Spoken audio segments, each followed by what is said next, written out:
ఇప్పుడే జీ5 app download చేయండి. చూడండి మీ ఫేవరెట్ టీవీ షోస్ ఎప్పుడైనా ఎక్కడైనా. పదండి వెళ్దాం. నాకేం మీ తోడక్కర్లేదు. నా పాటకి నేను వెళ్తాను, మీ పాటకి మీరు వెళ్ళండి. ఇప్పటి వరకు నీకు చెప్పింది అర్థమైందా? అదే ఆవిడ క్యారెక్టర్. అదేంటి శంకరన్న అలా వెళ్ళిపోయింది? ఆ అమ్మాయి అంతేరా, అదో రకం పిచ్చ. ఎప్పుడు ఎలా రియాక్ట్ అవుతుందో ఎవ్వడికి తెలీదు. పొగరనే మాటను చూడాలంటే ఆ అమ్మాయిని చూస్తే సరిపోతుంది. మంచి అమ్మాయిలా ఉంది శంకరన్న. మంచిదే, కానీ కొంచెం మెంటల్ది. లక్ష్మీదేవిలా ఉంది. తిక్కది అనుకో. రేయ్, లక్ష్మీదేవి కాదురా, కాళికాదేవి అంటే కరెక్ట్. ఏదో పెద్ద స్ట్రిక్ట్ ఆఫీసర్ లాగా బిల్డప్ ఇస్తూ ఉంటది. ఆడపిల్లలు ఆ మాత్రం స్ట్రాంగ్ గా ఉండాలే శంకరన్న.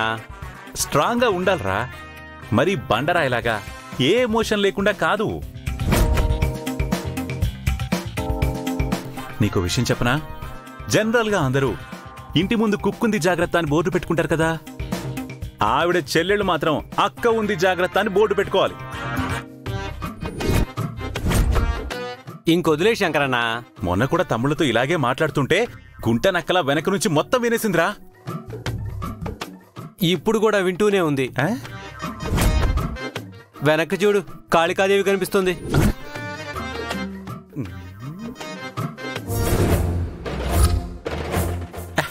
హలో అండి. ఇందాకే కదా సీన్ లో నుంచి ఎగ్జిట్ అయ్యారు, ఎప్పుడు ఫ్రేమ్ లోకి ఎంట్రీ ఇచ్చారు? ఒక మనిషి లేనప్పుడు ఆ మనిషి గురించి తప్పుగా మాట్లాడకూడదని కామన్ సెన్స్ కూడా లేదా నీకు? అబ్బో, మరి మీకు? నేను అతనితో మాట్లాడుతున్నప్పుడు వెనకాల వచ్చి నిలబడి వినొద్దనే కామన్ సెన్స్ లేదా? మిమ్మల్ని ఇంకోసారి నా గురించి ఇలా ఎక్కడైనా వాగితే నాలుక కట్ చేసేస్తాను. చేస్తారు. నీకు కొంచెమైనా బుద్ధిందిరా? వెనక నుంచి వింటుందని కాస్త సైగ చేసి చెప్పొచ్చు కదా. నువ్వెక్కడ వింటున్నావు? నీ ఫ్లోలో నువ్వు ఉంటాను. అమ్మో, కాసేపు ఇక్కడే ఉండి వెళ్తే బెటర్. సీకట్లో బూసిగేసి కొట్టినా కొడుతుంది. పేరుకే గౌరీ, అస్సలు గౌరవ మర్యాద లేవు. Dangerous character.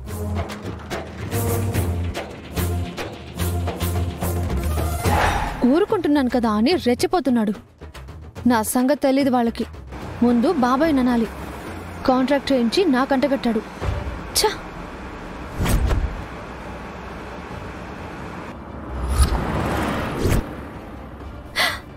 అమ్మా,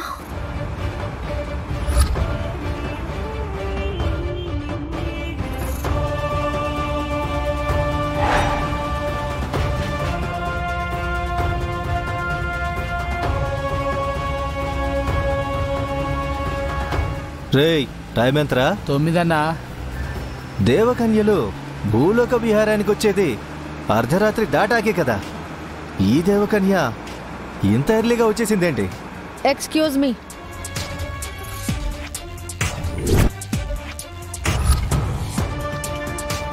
జీ5 యాప్ డౌన్లోడ్ చేసి అన్ని ఎపిసోడ్స్ పూర్తి ఉచితంగా చూడండి.